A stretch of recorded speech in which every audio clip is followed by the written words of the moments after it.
नमस्कार दोस्तों, Indian arm forces में आपका ऑफिसर बनने का पोटेंशियल एसएसबी इंटरव्यूज में 3 तरह से चेक करा जाता है। Psychological test, group testing of the task और पर्सनल इंटरव्यू। साइकोलॉजिकल टेस्ट में 4 टाइप के टेस्ट होते हैं: thematic aptitude test, word association test, situation reaction test और सेल्फ डिस्क्रिप्शन टेस्ट। आज के इस वीडियो में मैं आपको थीमेटिक एप्टीट्यूड टेस्ट के बारे में बताऊंगा, जिसे कि हम नॉर्मली स्टोरी राइटिंग भी कहते हैं। दोस्तों, एसएसबी इंटरव्यू में आप 2 बार स्टोरी लिखते हैं। पहली स्टोरी आप फर्स्ट डे, जिसे हम स्क्रीनिंग टेस्ट है, वहां पे लिखते हैं, जो कि पीपी एंड डीटी का पार्ट होता है। इसमें आपको एक ही स्टोरी लिखनी होती है और बाद में उसके ऊपर डिस्कशन होता है। दूसरी स्टोरी आप थीमेटिक एप्टीट्यूड टेस्ट में लिखते हैं, जो कि साइकोलॉजिकल टेस्ट का पार्ट होता है, जो 2nd या 3rd डे कंडक्ट करवाया जाता है। इस टेस्ट में आपको 12 स्टोरीज लिखनी होती है। दोस्तों, थीमेटिक एप्टीट्यूड के टेस्ट में 11 स्टोरीज में आपको धुंधली सी पिक्चर दी जाती है, जिसमें कि आपने एक स्टोरी बनानी होती है। 12th पिक्चर जो है वो ब्लैंक स्लाइड होती है, जिसमें कि आप अपने मन से स्टोरी बना सकते हैं। हर स्टोरी लिखने के लिए आपको सिर्फ 4 मिनट दिए जाते हैं, इसलिए आप टेंशन में होते हैं, आपका टाइम कम होता है, आप वही स्टोरी लिखते हैं जो कि आपके अंदर की ओरिजिनलिटी होती है और आपको आपके साइकोलॉजिकल मेकअप को अच्छे से समझ लिया जाता है। दोस्तों, यहाँ तक जो भी मैंने बताया है, ज़्यादातर लोग सब कुछ जानते हैं, लेकिन जो मैं अब बताने वाला हूँ वो बहुत बड़ा सीक्रेट है और कुछ ही लोगों को पता होता है। जब मैं इंडिविजुअली अपने स्टूडेंट्स को बोलता हूँ कि एक मुझे स्टोरी लिख के दिखाएं, तो बहुत अच्छी स्टोरी लिखते हैं। जब मैं उस स्टोरी को देखता हूँ, very good, officer like material होता है। लेकिन जब मैं उन्हें 12 स्टोरीज लिखने के लिए कहता हूँ और 12 स्टोरीज को इकट्ठे असेस करके उनकी असेसमेंट शीट बनाता हूँ, तब वो इंडिविजुअली मात खा जाते हैं। क्यों, वो मैं आपको बताने वाला हूँ। दोस्तों, साइकोलॉजिस्ट के पास आपको असेस करने के लिए इस तरह की असेसमेंट शीट होती है। लेफ्ट में नेगेटिव क्वालिटीज और राइट साइड में पॉजिटिव क्वालिटीज, और नंबर 1 से लेकर नंबर 12 तक की स्टोरी उस असेसमेंट शीट पर मार्क होती है। इसके बाद वो मार्क करना शुरू करता है। वो पहली स्टोरी पढ़ता है और उसमें चेक करता है कि कौन सी क्वालिटीज उसमें नेगेटिव थी और कौन सी क्वालिटी उसमें पॉजिटिव थी। जैसे फॉर एग्जांपल, स्टोरी नंबर 1 में लैक ऑफ सोशल एडजस्टमेंट एक नेगेटिव क्वालिटी उसको मिली, उसने स्टोरी नंबर 1 के आगे उसे लिख दिया। सेम वे उसे पॉजिटिव क्वालिटीज में स्टोरी 1 में करेज, सोशल अडेप्टेबिलिटी, इस तरह की कुछ अच्छी क्वालिटीज मिली, वो उसने पॉजिटिव क्वालिटीज के सामने लिख लिया। इसी तरह वह सारी 12 स्टोरीज के सामने पॉजिटिव और नेगेटिव क्वालिटीज लिख लेता है। फाइनली दोस्तों, वो टोटल करता है कि कितनी टोटल नेगेटिव क्वालिटीज थी और कितनी टोटल पॉजिटिव क्वालिटीज थी।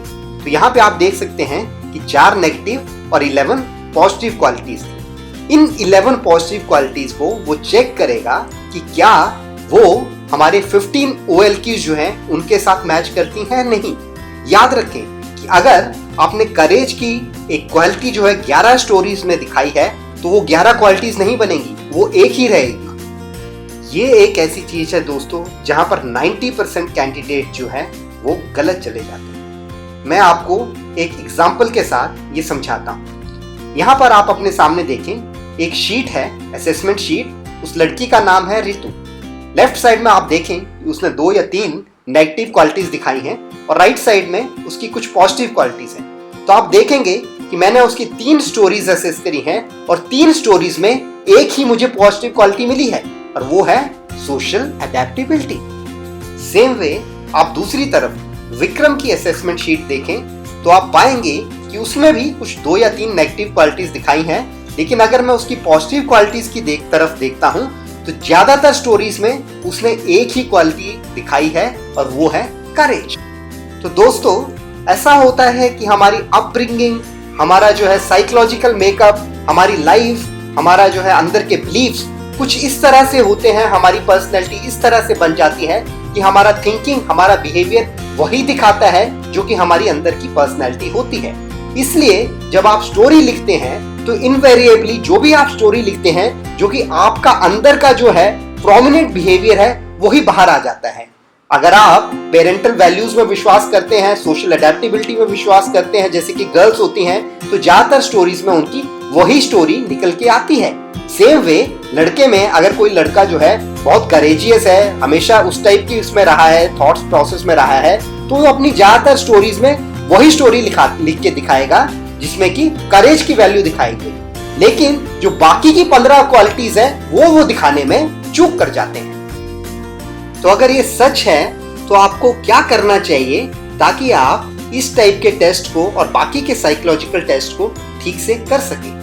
तो दोस्तों, मेरा एक गुरु मंत्र है जो अच्छे से याद करें। इससे पहले कि आप एसएसबी के लिए तैयारी शुरू करें, ये जो 15 क्वालिटीज हैं मैंने आपको स्लाइड में दिखाई हैं, इन्हें घोट लें, इन्हें याद कर लें कि आपको सोते जागते उठते ये 15 की 15 क्वालिटी जो हैं हमेशा याद रहनी चाहिए। उसके बाद आप अपने थिंकिंग में, अपने थॉट प्रोसेस में, अपने एक्शंस में, डे टू डे लाइफ में, डे टू डे की सिचुएशंस में इन क्वालिटीज को देखना शुरू करें, अपने में इन्हें ढालना शुरू करें और हर एक्शन उसी टाइप से लें जो कि किसी एक ना एक क्वालिटी को दर्शाता हो। जब ये सारी क्वालिटीज आपके बिहेवियर में आ जाएंगी, ऑटोमेटिकली जब आप स्टोरी लिखेंगे, जब आप सिचुएशंस लिखेंगे, ये क्वालिटीज जो है निकल कर बाहर आ जाएंगी। अब सवाल उठता है कि ये चीज थीमेटिक एप्टीट्यूड में कैसे करें? तो दोस्तों, आपको समझना चाहिए कि हमारा जो है एसएसबी का सिस्टम जो है स्टिमुलस और रिस्पॉन्स के ऊपर आधारित है। आपको पिक्चर के तौर पर एक स्टिमुलस दिया जाता है और उसके ऊपर आपका रिस्पॉन्स निकलता है जो कि आपकी पर्सनैलिटी को दिखाता है। तो आपने क्या करना है कि जो आपको स्टिमुलस दिया है उसे समझकर कुछ ऐसे रिस्पॉन्स देने हैं जो आपकी पर्सनैलिटी को उस तरह दिखा सकें जो कि ऑफिसर लाइफ क्वालिटीज में दिखनी चाहिए। मैं कुछ एग्जांपल्स के साथ यही चीज आपको अब समझाऊंगा। आप सामने देखें, आपको एक पिक्चर दी गई है। इस पिक्चर में आपको जो स्टिमुलस है वो इस तरह हो सकता है। आप दो लड़के दिख रहे हैं, या हो सकता है कि इसमें से एक लड़का हो या एक आदमी हो। पीछे बैकग्राउंड में आप रेन देख सकते हैं, एक पहाड़ आपको नजर आ रहा है और इस पहाड़ के ऊपर ये लड़का दौड़ता हुआ नजर आ रहा है। इसके साथ में ये आदमी जो है इसने फिंगर पॉइंट करी है उस लड़के की तरफ और प्रोबेबली वो उसको डायरेक्शंस दे रहा है। तो ये सारे जो हैं आपको स्टिमुलस दिए गए हैं जिसके ऊपर कि आप कुछ रिस्पॉन्स बिल्ड कर सकते हैं। इसमें पहला रिस्पॉन्स आपका बॉय की डिटर्मिनेशन क्वालिटी को दिखा सकता है। एक आप स्टोरी बना सकते हैं कि ये लड़का जो है स्पोर्ट्स में ठीक नहीं था, लेकिन उसने एक बार अपने मन में ठान लिया कि मैं भी अच्छा बन के दिखाऊंगा। उसने रोज प्रैक्टिस करना शुरू किया अपने दोस्त के साथ। वो इस पहाड़ी पे रोज अप डाउन भागता था और एक दिन वो है स्कूल टीम में शामिल हो गया और लास्ट में उसे स्कूल के लिए मेडल मिला। तो आपने यहाँ पर उस लड़के की डिटर्मिनेशन क्वालिटी को दिखा दिया। इसी स्टिमुलस पे आप एक और रिस्पॉन्स दे सकते हैं जिसमें कि हम उसकी करेज दिखा सकते हैं। जैसे कि आप बोल सकते हैं कि इस पहाड़ी के पीछे एक लेक थी,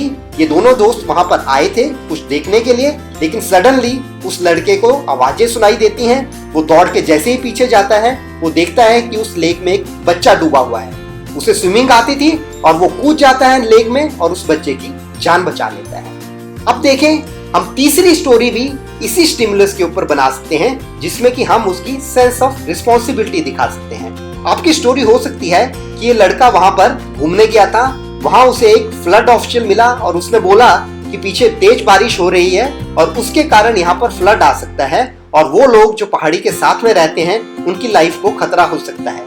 तो जैसे ही उस लड़के ने ये सुना, वो भागता हुआ उन लोगों के पास गया, उन्हें समझाया कि फ्लड आने वाला है, उन्हें पहाड़ी के ऊपर ले गया और उनकी जान बचा ली। तो इस तरह से उसकी सेंस ऑफ रिस्पॉन्सिबिलिटी भी नजर आ सकती है। तो दोस्तों, आपने देखा कि हमने जो है एक स्टोरी का जो आपको स्टिमुलस दिया गया था उसमें से आपने 3 रिस्पॉन्स बना लिए और 3 ऑफिसर लाइक क्वालिटीज दिखा दी। अब दूसरा एग्जांपल लें। आपको जो पिक्चर दिया हुआ है इसमें स्टिमुलस क्या है? एक लड़का नजर आ रहा है आपको, स्टडी टेबल है, बुक्स हैं, लड़के ने शर्ट और टाई पहनी हुई है और वह कुछ सोच रहा है। अब आप सोचें कि इस स्टिमुलस के ऊपर आप कौन कौन सी स्टोरीज बना सकते हैं। पहली स्टोरी आप डिटर्मिनेशन क्वालिटी के ऊपर बना सकते हैं। आप दिखा सकते हैं कि ये लड़का जो है विलेज बैकग्राउंड से था, पुअर था स्टडीज में, लेकिन उसने एक बार डिटर्मिनेशन किया कि वो पढ़ के दिखाएगा, बहुत मेहनत करी और एक अच्छे रेजिडेंशियल स्कूल में उसे एडमिशन मिल गया और बाद में उसने पढ़कर एक बड़ी अच्छी कंपनी में जॉब मिल गया। दूसरी स्टोरी आप उसकी करेज ऑफ कन्विक्शन और रीजनिंग एबिलिटी के ऊपर बना सकते हैं। आप दिखा सकते हैं कि ये लड़का जो है बहुत ट्रेडिशनल बैकग्राउंड से था, उसके सारे माता पिता जो है बरिष्ठ फैमिली थे और वो भी उसको पंडित बनाना चाहते थे, लेकिन वो चाहता था कि पढ़ लिख कर कुछ और बने। उसने बड़ी मेहनत करी, मार्क्स अच्छे लाया, अपने पेरेंट्स को बताया कि बाहर की गवर्नमेंट जॉब में क्या क्या बेनिफिट्स हैं उसको और कितना पूरे घर के लिए, सोसाइटी के लिए वो कुछ कर सकता है। इस तरह से उसे एक स्कॉलरशिप भी मिल गया, अच्छे रेजिडेंशियल स्कूल में गया और बाद में वो बड़ा अच्छा डिप्लोमेट बना। एक और स्टोरी आप इंटेलिजेंस के ऊपर इसलिए बता सकते हैं कि ये लड़का एक इंजीनियरिंग कॉलेज का छात्र है और उसने आर्टिफिशियल इंटेलिजेंस के ऊपर एक प्रोजेक्ट बनाया, बड़ी मेहनत करी, बड़ी प्रॉब्लम्स आई, लेकिन उन सारी प्रॉब्लम्स को उसने दूर कर वो प्रोजेक्ट पूरा किया और बाद में जब ये प्रोजेक्ट मार्केट में लॉन्च हुआ तो बहुत सारे लोगों को बचाने में सहायता उसे मिली। तो दोस्तों, आप देखेंगे कि कोई भी आपको स्टिमुलस दिया जाएगा, कोई भी आपको पिक्चर दी जाएगी, आप हमेशा उसमें से एक या दो रिस्पॉन्स निकाल सकते हैं, कुछ ऐसी स्टोरीज बना सकते हैं जिससे कि आप डिफरेंट क्वालिटीज बना सकें। और अगर बाई चांस ऐसी क्वालिटी रह जाती है जो आप नहीं बना सके हैं, उसे लिए आप ब्लैंक स्लाइड यूज करें। ब्लैंक स्लाइड के लिए ऐसी स्टोरी बनाएं जो अभी तक आप नहीं बना पाए। तो याद रखें, आपने टोटल 15 क्वालिटीज को किसी न किसी एंगल में, किसी न किसी स्टोरी में एक्सप्रेस करना है। आप ये ना करें कि सिर्फ कुछ ही क्वालिटीज दिखाएं, ज्यादा से ज्यादा क्वालिटीज अपनी स्टोरी में दिखाने की कोशिश करें। कुछ और चीजें जो आपको स्टोरी राइटिंग में याद रखनी है वो है कि आप न्यूट्रल स्टोरीज ना बनाएं। कुछ ऐसी स्टोरीज होती हैं जिसमें से कि कुछ भी उभर कर नहीं आता, आप नॉर्मल कुछ एक्सप्लेनेशन दे देते हैं और वो ना तो नेगेटिव होती है ना पॉजिटिव होती है। ऐसी स्टोरी से आपको कोई फायदा नहीं होता। दूसरी चीज आपने ध्यान रखनी है नेगेटिव स्टोरीज के बारे में, नेगेटिव थिंग्स के बारे में। जहां पर प्रॉब्लम नहीं है वहां पर प्रॉब्लम्स इन्वेंट करना शुरू मत करें। आप इमेजिन मत कर दें कि वहां पर एक्सीडेंट हो गया है या कोई डूब गया है और आप उसे बचाने जा रहे हैं। वही स्टोरी बनाएं जो कि दिख रहा है, उससे रिलेटेड कोई ऐसी स्टोरी बनाएं। तीसरी चीज आपने ध्यान रखनी है कि प्रैक्टिकलिटी अपनी स्टोरीज में रखें। कोई फेरी टेल स्टोरीज मत बनाएं। ये मत दिखाएं कि आपने विलेज के ग्राउंड में सीखकर आपने ओलंपिक मेडल जीत लिया या आपने जो है अटलांटिक हिंद महासागर क्रॉस कर लिया स्विमिंग सीखकर। ऐसी टाइप की चीजें जो हैं, जो फेरी टेल्स हैं, उन्हें अवॉइड करें। चौथी चीज जो ध्यान रखनी है, आप कोशिश करते हैं कि एक ही स्टोरी में मैं 15 क्वालिटीज दिखा दूंगा, तो इस तरह से आपकी स्टोरी और कंफ्यूज हो जाती है और आप एंड में कुछ भी दिखा नहीं पाते। तो अपनी जो है क्वालिटीज, एक या दो क्वालिटीज रेस्ट्रिक्ट करें एक स्टोरी में। और लास्ट चीज जो ज्यादातर स्टूडेंट्स गलती करते हैं वो है टाइम मैनेजमेंट में। दोस्तों, आपको 4 मिनट दिए गए हैं, कोशिश करें कि पहले मिनट कुछ सोचें और अगले 3 मिनट में अपनी स्टोरी पूरी करें। तो मुझे उम्मीद है अब आप समझ गए होंगे कि सिर्फ एक स्टोरी नहीं लेकिन पूरी 12 की 12 स्टोरीज इंपॉर्टेंट है और आपको देखना है कि हर स्टोरी में आप क्या दिखा रहे हैं। अब मैं आपको प्रैक्टिस के तौर पर एक पिक्चर दे रहा हूं। आपको इस पिक्चर के ऊपर स्टोरी बनानी है और यहीं पर YouTube में कमेंट्स में लिख कर देनी है। हम इस स्टोरी को एसेस करेंगे और आपको बताएंगे कि आपकी क्या गलतियां थी या क्या आपने उसमें ठीक लिखा। दोस्तों, SSB की बाकी इंफॉर्मेशन या आर्म्ड फोर्सेस में ज्वाइन करने के बाकी तरीकों के बारे में आप देखना चाहते हैं तो जो सामने मेरा YouTube चैनल है इसे सब्सक्राइब जरूर करें और आपको अगर मेरी बातें पसंद आई हो तो इसे शेयर मैक्सिमम लोगों में जरूर करें।